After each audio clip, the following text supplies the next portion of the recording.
બે આરોપી પોલીસના સકંજામાં આવી ગયા, જ્યારે ત્રીજો આરોપી સિદ્ધરાજ સિંહ ફરાર હતો, જેને મોરબીમાં ડીવાયએસપીના સ્ક્વોડ દ્વારા ઝડપી લેવામાં આવ્યો છે।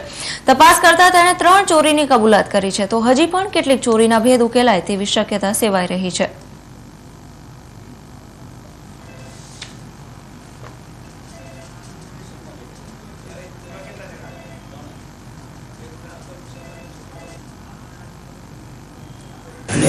ये बातमी आधार में वॉच में था, वॉच दरमियान पकड़ा गया।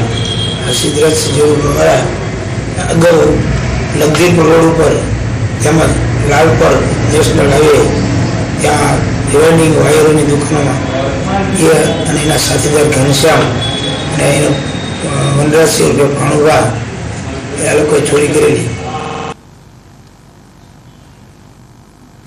અંજારમાં સબાના નામની એક મહિલાએ પોતાની સાથે ઘરોબો કે